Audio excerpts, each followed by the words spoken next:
ఆరోగ్యానికి సంబంధించిన సమాచారం కోసం ఈ మెడ్+1 టీవీని ఫాలో అవ్వండి, అలాగే సబ్స్క్రైబ్ చేయండి.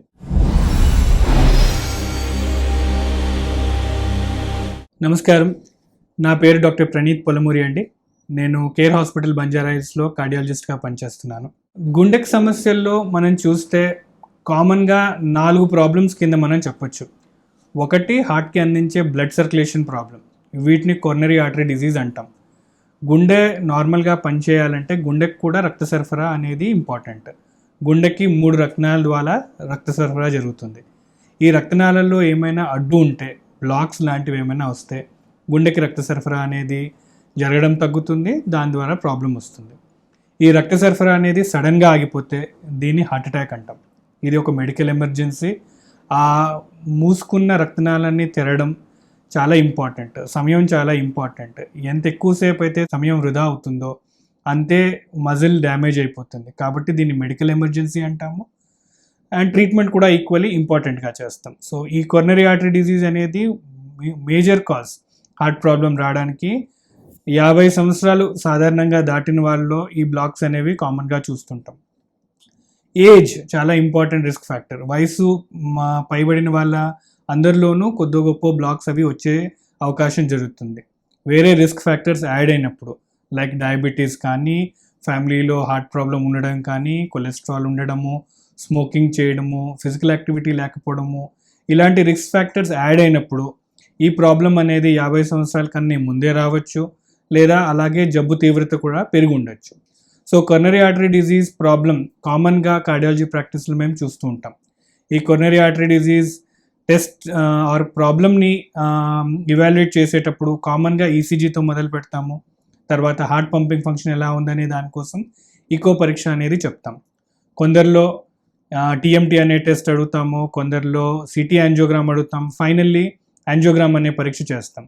యాంజియోగ్రామ్ అనే పరీక్షతో ఈ గుండెకి అందించే రక్తనాళాల్లో రక్త సరఫరా ఎలా జరుగుతుంది, ఏమైనా బ్లాక్స్ ఉన్నాయా లేదా, ఒకవేళ ఆ బ్లాక్స్ ఉంటే ఆ తీవ్రత ఎంత ఉంది, దానికి మందులే సరిపోతున్నాయా లేదా ఇంకేదైనా వైద్యం చేయడం అవసరం ఉందా అనేది అర్థమవుతుంది. బ్లాక్స్ ఉండే తీవ్రత బట్టి స్టెంట్ చేయాలా లేదా సర్జరీ చేయాలా అనేది డిసైడ్ అవుతుంది. సో యాంజియోగ్రామ్ పరీక్ష అనేది ఈ కొరనరీ ఆర్టరీ డిజీజ్ ఉన్న పేషెంట్స్లో కీలకమైన ఇన్వెస్టిగేషన్. యాంజియోగ్రామ్ టెస్ట్ సాధారణంగా ఇన్వెస్టిగేషన్, ఇది కామన్గా అడ్వైస్ చేస్తాము. ఇది సింపుల్ ప్రొసీజర్. ఒక 10 నుంచి 15 నిమిషాల పాటు ఈ టెస్ట్ అవుతుంది. అండ్ ఈక్వల్లీ ప్రాబ్లం ఐడెంటిఫై అయిన తర్వాత ట్రీట్మెంట్ కూడా పేషెంట్కి సజెస్ట్ చేయడం జరుగుతుంది. హార్ట్ డిజీజ్లో రెండో సమస్య వాల్వ్స్ సంబంధించిన ప్రాబ్లమ్స్. వాల్వ్స్ అనేవి తలుపుల మాదిరిగా పనిచేస్తుంటాయి. మనకందరికీ తెలిసిందే, హార్ట్లో 4 గదుల మాదిరిగా ఉంటాయి. అండ్ ఒక గదిలో నుంచి ఇంకో గదిలోకి రక్తం సరఫరా అవ్వడానికి వాల్వ్స్ అనేవి మధ్యలో ఉంటాయి. తలుపుల మాదిరిగా వాల్వ్స్ అనేవి ప్రతి హార్ట్ బీటింగ్తో పాటు పూర్తిగా తెరుచుకోవాలి, పూర్తిగా మూసుకోవాలి. అండ్ బ్లడ్ ఒక డైరెక్షన్లోనే ముందుకు వెళ్ళాలి, రివర్స్ డైరెక్షన్లో వెళ్ళొద్దు. ఈ బ్లడ్ ఒకటే డైరెక్షన్లో వెళ్ళడానికి వాల్వ్స్ పనితీరు చాలా ఇంపార్టెంట్. వాల్వ్స్ తెరుచుకోవడంలో లేదా మూసుకోవడంలో రెండిట్లోనూ ప్రాబ్లమ్స్ ఉన్నప్పుడు వాల్వ్ ప్రాబ్లం వస్తుంది. ఈ వాల్వ్ ప్రాబ్లం వచ్చినప్పుడు ఈక్వల్లీ హార్ట్ మీద ఒత్తిడి పడుతుంది అండ్ పేషెంట్స్ ఇబ్బంది పడతారు. సో వాల్వ్ ప్రాబ్లమ్స్లో 2 పదాలు మేము కామన్గా యూజ్ చేస్తాం. ఒకటి స్టీనోసిస్ అంటాము, అంటే వాల్వ్ తెరుచుకోవడంలో ఇబ్బంది. రెండోది రీగర్జిటేషన్ అంటాం, అంటే వాల్వ్ మూసుకోవడంలో ప్రాబ్లం. హార్ట్లో 4 వాల్వ్స్ ఉంటాయి. ఆ 4 వాల్వ్స్లోనూ ప్రాబ్లం తెరుచుకోవడంలో లేదా మూసుకోవడంలో ఉన్న ప్రాబ్లం బట్టి ఆ ప్రాబ్లమ్ని మేము లేబుల్ చేస్తాం. ఒకసారి 2-3 వాల్వ్స్ కలిపి ప్రాబ్లం ఉండొచ్చు. ఈ వాల్వ్ ప్రాబ్లం సాధారణంగా చిన్నగా స్టార్ట్ అవుతుంది, క్రమేణంగా పెరుగుతూ ఉంటుంది.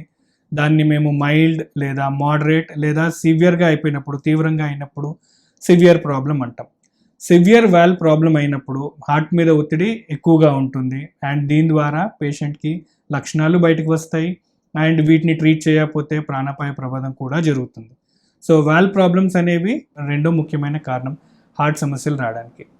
వాల్వ్ ప్రాబ్లమ్స్కి సాధారణంగా మందులు ఎక్కువగా పనిచేయవు. లక్షణాలని కొద్దిపాటు తగ్గించడానికి మందులు పనిచేయచ్చు, కానీ వాల్వ్ సమస్యల్ని పూర్తిగా తొలగించలేము. వాల్వ్ ప్రాబ్లం ఉన్న వాళ్ళలో సాధారణంగా వాల్వ్ మార్పిడి జరుగుతుంది సర్జరీ పద్ధతిలో కానీ, లేదా ఇప్పుడు కొత్తగా వచ్చిన టెక్నిక్ టీఏవిఆర్ అంటాము, దాని ద్వారా వాల్వ్ సమస్యని మనం అడ్రస్ చేసే అవకాశం జరుగుతుంది. హార్ట్ సమస్యలో మూడో ప్రాబ్లము హార్ట్ బీటింగ్కి సంబంధించిన ప్రాబ్లమ్స్. నార్మల్గా ప్రతి గుండె నిమిషానికి 60 నుంచి 100 సార్లు హార్ట్ బీట్ అవ్వాల్సిన అవసరం ఉంది. హార్ట్ బీటింగ్ తక్కువ జరిగినా ఇబ్బందే, హార్ట్ బీటింగ్ ఎక్కువ జరిగినా ఇబ్బందే. సాధారణంగా హార్ట్ బీటింగ్ ఎక్కువగా ఉండే అవకాశం మనం కామన్గా చూస్తుంటాం. ఏదైనా జ్వరం వచ్చినప్పుడు, లేదా ఎక్కువ పని చేసినప్పుడు, కంగారు పడినప్పుడు హార్ట్ బీటింగ్ అనేది 100 కన్నా ఎక్కువ పెరిగే అవకాశం ఉంటుంది. అయితే ఇది తాత్కాలికం. కాసేపు అయిన తర్వాత, లేదా జ్వరం తగ్గినప్పుడు, లేదా ఆయాసం తగ్గినప్పుడు హార్ట్ బీటింగ్ ఆటోమేటికల్లీ అది నార్మల్ అయిపోతుంది. ఒకవేళ హార్ట్కి సంబంధించిన current system, electrical system or మా భాషలో కండక్షన్ సిస్టమ్ అంటాం. ఈ కండక్షన్ సిస్టంలో కూడా కొందరిలో అబ్నార్మాలిటీస్ ఉంటాయి, గడబడి ఉంటుంది. ఆ గడబడితోటి ఒక్కోసారి హార్ట్ బీటింగ్ అవసరానికి మించి పెరగడము లేదా తగ్గడము జరుగుతుంది. ఇలాంటి సమస్యల్ని అరిథ్మియా అంటాం. ఒకవేళ హార్ట్ బీటింగ్ ఎక్కువగా జరిగితే గుండె మీద ఒత్తిడి జరుగుతుంది. అంటే హార్ట్ అవసరానికి మించి 2 నుంచి 3 సార్లు అధికంగా పనిచేస్తున్నట్టు లెక్క. అలా అధికంగా పనిచేసి హార్ట్ అలిసిపోవడం జరుగుతుంది. అండ్ దాని ద్వారా కూడా సమస్యలు వచ్చే అవకాశం ఉంటుంది. ఈ హార్ట్ బీటింగ్ ఒకవేళ ఎక్కువగా ఉంటే వాటికి తగ్గట్టు వైద్యం అనేది చెప్తాం. ఈసీజీ అనేది కామన్గా చేసే ఇన్వెస్టిగేషన్. ఈసీజీ బట్టి హార్ట్ బీటింగ్ అనేది నార్మల్గా ఉందా, అబ్నార్మల్గా ఉందా అనేది కామన్గా తెలుస్తుంది. అయితే ఈ హార్ట్ బీటింగ్ అబ్నార్మాలిటీస్ అనేవి కంటిన్యూస్గా ఉండవు, ఒక్కోసారి వచ్చి పోతూ ఉంటుంది. కాబట్టి ఆ హార్ట్ బీటింగ్ వచ్చిన టైంలో ఈసీజీ తీస్తే ఈ హార్ట్ బీటింగ్ అబ్నార్మాలిటీని మనం కనిపెట్టే అవకాశం జరుగుతుంది. చాలాసార్లు ఈ ప్రాబ్లం హాస్పిటల్కి వచ్చేసరికి తగ్గిపోతుంది. ఈసీజీ కానీ వేరే టెస్ట్ ఏమైనా చేసినా అవి నార్మల్గా కనిపించవచ్చు. దాని మాత్రం హార్ట్ ప్రాబ్లం లేదని కాదు. ఇలాంటప్పుడు కొన్ని స్పెషల్ ఇన్వెస్టిగేషన్స్ చేస్తాం. కామన్గా దీన్ని మేము హోల్టర్ పరీక్ష అంటాం. ఏదైతే ఈసీజీ ఒక టైంలో మనం తీస్తున్నామో చిన్నిపాటి మెషిన్స్ ఉంటాయి, ఒక ప్యాచ్ మాదిరిగా పెడతాము లేదా లీడ్స్ అనేవి పెడతాము. ఇవి ఈసీజీని 24 గంటల నుంచి 72 గంటల వరకు ఈసీజీని కంటిన్యూస్గా మానిటర్ చేస్తుంటుంది. సో ఈ టైం ఫ్రేమ్ 24 అవర్స్ నుంచి 72 అవర్స్లో ఈసీజీ మానిటరింగ్ జరుగుతున్నప్పుడు ఒకవేళ హార్ట్ బీటింగ్ అబ్నార్మాలిటీ కనిపిస్తే, పేషెంట్కి ఆ లక్షణాలు వస్తే ఈ మెషిన్ అనేది ఆ హార్ట్ బీటింగ్ అబ్నార్మాలిటీని కనిపెడుతుంది. ప్రాబ్లం ఏంటో మనకి అర్థమవుతుంది, జబ్బు నిర్ధారణ అవుతుంది, ఈక్వల్లీ వైద్యం చేసే అవకాశం జరుగుతుంది. సో హార్ట్ బీటింగ్ ప్రాబ్లంకి వేరే వేరే ట్రీట్మెంట్ ఆప్షన్స్ ఉన్నాయి. ఒకవేళ హార్ట్ బీటింగ్ తగ్గితే సాధారణంగా వీళ్ళకి పేస్ మేకర్ అనేది పెట్టడం జరుగుతుంది. ఒక బ్యాటరీ మాదిరిగా చిన్న మెషిన్ ఉంటుంది, దాంతో ఒక వైర్ ఉంటుంది, అది హార్ట్లో పెడతాము. చిన్న ప్రొసీజర్. ఆ ప్రొసీజర్ చేసినప్పుడు హార్ట్ బీటింగ్ తగ్గకుండా ఆ మెషిన్ హార్ట్ బీటింగ్ని ఉంచే అవకాశం ఉంటుంది. హార్ట్ బీటింగ్ ఎక్కువగా ఉన్న వాళ్ళల్లో ఆ అబ్నార్మల్ కనెక్షన్స్ ఎక్కడున్నాయనేది కనుక్కోవడం, తర్వాత ఆ ప్రాబ్లమ్ని మనం రెక్టిఫై చేయడం జరుగుతుంది. వీటిని electrophysiological study or EP study అంటాము. ఇది అబ్నార్మల్ కనెక్షన్స్ని కనుక్కోవడం జరుగుతుంది. అండ్ ఆ అబ్నార్మల్ కనెక్షన్స్ని మనము తొలగించడం జరుగుతుంది. దీన్ని radio frequency ablation or RF ablation అంటాము. ఆ అబ్నార్మల్ కనెక్షన్స్ని కరెంట్ ద్వారా బర్న్ చేసేస్తాం, ఆ అబ్నార్మల్ కనెక్షన్స్ని తొలగిస్తాం. కొందరిలో ఇవన్నీ చేసినప్పటికీ హార్ట్ బీటింగ్ అవకాశాలు తరచూ వచ్చే అవకాశం ఉంటుంది, ఆర్ ఆ సమస్య పూర్తిగా తొలగే అవకాశం పూర్తిగా రాకపోవచ్చు. అలాంటి వారికి ఐసీడీ అనే మెషిన్ పెడతాము, ఇంప్లాంటబుల్ కార్డియోవర్టర్ డిఫిబ్రిలేటర్. మనం సాధారణంగా చూసే ఉంటాము, పేషెంట్స్కి హార్ట్ బీటింగ్ వచ్చినప్పుడు మెషిన్తో ఛాతీ మీద ప్యాడిల్స్ పెట్టి షాక్ చేయడం జరుగుతుంది.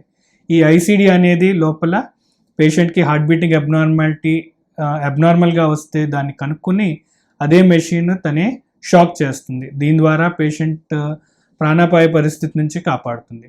సో పేషెంట్ సమస్య బట్టి ఈ వేరే వేరే ట్రీట్మెంట్ ఆప్షన్స్ని మనం కనుక్కోవడం జరుగుతుంది. హార్ట్కి సంబంధించిన సమస్యలో 4వ problem heart failure.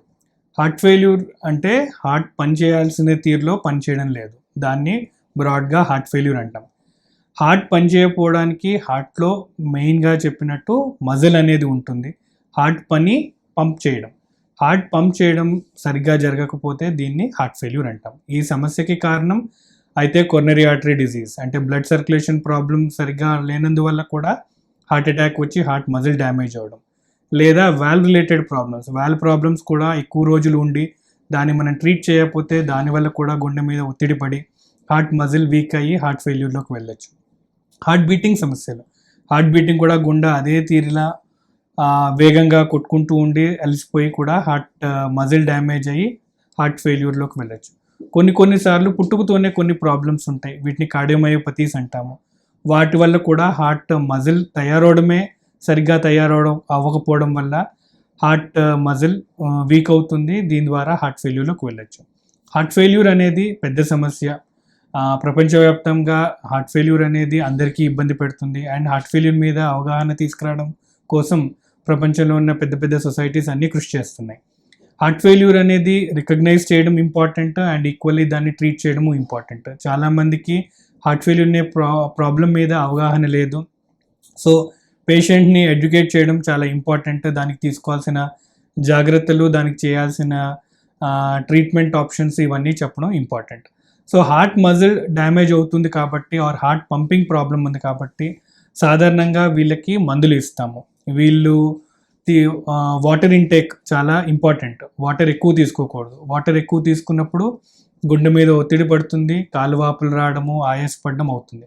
So heart failure ఉన్న పేషెంట్స్కి అందుకే వాటర్ ఇంటేక్ రెస్ట్రిక్ట్ చేస్తాం. యూజువలీ 1 లీటర్ నుంచి 1.5 లీటర్ కన్నా ఎక్కువ తీసుకోవద్దని చెప్తాము. రెండోది సాల్ట్ ఇంటేక్. సాల్ట్ ఎక్కువ తీసుకున్నప్పుడు, ఉప్పు ఎక్కువ తీసుకున్నప్పుడు ఉప్పు ద్వారా కూడా వాటర్ రిటెన్షన్ అవుతుంది. దాని ద్వారా కూడా గుండె మీద ఒత్తిడి పెరుగుతుంది అండ్ మళ్ళీ ఆయాసము, కాలువాపులు ఇబ్బందులు అవుతుంటుంది.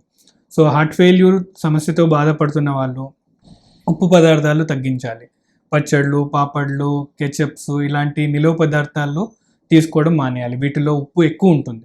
అండ్ నార్మల్గా వండేటప్పుడు కూడా ఉప్పు శాతం తగ్గించి తీసుకోవాలి. టేస్ట్కి తగ్గట్టు ఉప్పు తీసుకుని ఎక్కువ సాల్ట్ ఫుడ్స్ తీసుకోకూడదు. మందులు తీసుకోవడం చాలా ఇంపార్టెంట్. హార్ట్ ఫెయిల్యూర్ పేషెంట్స్కి కొన్ని మందులు ఇస్తాము. బ్లడ్ ప్రెషర్ కంట్రోల్ చేయడానికి, హార్ట్ రేట్స్ని కంట్రోల్ చేయడానికి అండ్ హార్ట్ మీద ఫర్దర్గా డ్యామేజ్ అవ్వకుండా ఉండడానికి కోసము మీ కార్డియాలజిస్ట్ మీకు మందులు ఇస్తారు. ఈ మందులు క్రమం తప్పకుండా తీసుకోవడం చాలా ఇంపార్టెంట్. ఈ మందుల డోసేజ్ కూడా ఒకటే ఉండదు. మీ అవసరాలకు తగ్గట్టు డోసేజ్ని అడ్జస్ట్ చేయడం జరుగుతుంది. సో హార్ట్ ఫెయిల్యూర్ సమస్యతో బాధపడుతున్న పేషెంట్స్ కార్డియాలజిస్ట్తో తరచూ సంప్రదింపులో ఉండాలి. మందుల డోసేజ్ని అవసరానికి తగ్గట్టు అడ్జస్ట్ చేసుకుంటూ ఉండాలి. హార్ట్ ఫెయిల్యూర్ ఉండే పేషెంట్స్కి చిన్న చిన్న ఇన్ఫెక్షన్స్ కూడా పెద్ద న్యూమోనియా లాగా మారే అవకాశం ఉంది. ఫ్రీక్వెంట్గా హాస్పిటలైజ్ అయ్యే ప్రమాదం ఉంది. సో ఈ హాస్పిటలైజ్ అవ్వకుండా ప్రివెంట్ చేయడానికి కోసం వ్యాక్సినేషన్ చాలా ఇంపార్టెంట్. టీకాలు అనేవి హార్ట్ ఫెయిల్యూర్ పేషెంట్స్కి రికమెండ్ చేస్తాం. ఈరోజు ఉన్న పరిస్థితిలో హార్ట్ ఫెయిల్యూర్ పేషెంట్స్ ప్రతి ఒక్కరికి 3 టీకాలు తీసుకోమని మేము సజెస్ట్ చేస్తాము. ఒకటి ప్రస్తుతం ఉన్న కోవిడ్ ఇన్ఫెక్షన్ కోసం టీకా. COVID-19 ఇన్ఫెక్షన్ కోసము వ్యాక్సిన్ తీసుకోవడం ఇంపార్టెంట్. 2 డోసెస్ కానీ 1 డోస్ కానీ మీరు తీసుకునే వ్యాక్సిన్ బట్టి అది డోసెస్ డిపెండ్ అవుతుంది. సో ఫస్ట్ కోవిడ్ వ్యాక్సిన్ తీసుకోవాలి. రెండోది ఇన్ఫ్లుయెన్జా వ్యాక్సిన్ అంటాము. ప్రతి heart failure patient influenza vaccine తీసుకోవాలి.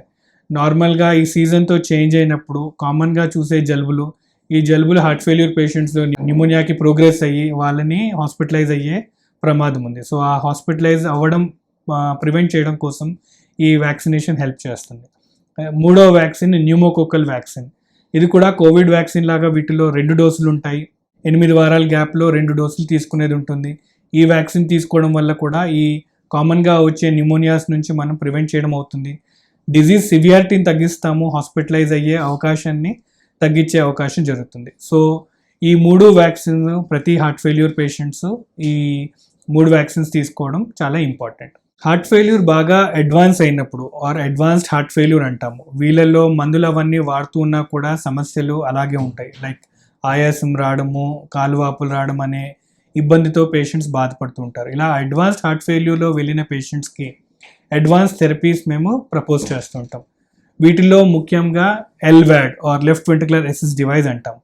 సర్జరీ పద్ధతిలో ఒక చిన్న మోటార్ పంప్ మేము హార్ట్కి దగ్గర అటాచ్ చేస్తుంటాం. సో హార్ట్ చేసే పంపింగ్ ఫంక్షన్ని ఈ మెషిన్ని అదే పంపింగ్ ఫంక్షన్ని హెల్ప్ చేస్తూ ఉంటుంది. సో అడ్వాన్స్ హార్ట్ ఫెయిల్యూర్ పేషెంట్స్లో ఈ LVAD అనేది కొంతమందిలో సిమ్టమ్స్ తగ్గించడానికి హెల్ప్ చేస్తుంటుంది. ఇంకొంతమందిలో ట్రాన్స్ప్లాంట్ అంటాం, గుండె మార్పిడి.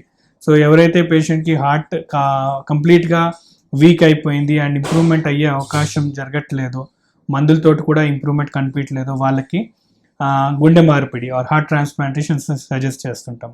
హార్ట్ ట్రాన్స్ప్లాంట్ కోసం ఎలిజిబుల్ ఉన్న పేషెంట్స్ని జీవన్ దాన్లో ఎన్రోల్ చేసేది ఉంటుంది. ఆ గవర్నమెంట్ ఇనిషియేటెడ్ ప్రోగ్రామ్, ఆ జీవన్ దాన్లో ఎన్రోల్ చేసి వెయిటింగ్ లిస్ట్లో ఉండాలి. అండ్ పేషెంట్ ఆర్ డోనర్ మనకి దొరికినప్పుడు పేషెంట్కి ఇంటిమేట్ చేయడం జరుగుతుంది. అప్పుడు patient, treating surgeon or treating hospital information బట్టి ఈ ట్రాన్స్ప్లాంటేషన్ అనే సర్జరీ జరగడం జరుగుతుంది. సో ఈ 4 ప్రాబ్లమ్స్ ప్రిడామినెంట్గా మనము హార్ట్కి సంబంధించిన సమస్యలుగా చెప్పుకోవచ్చు.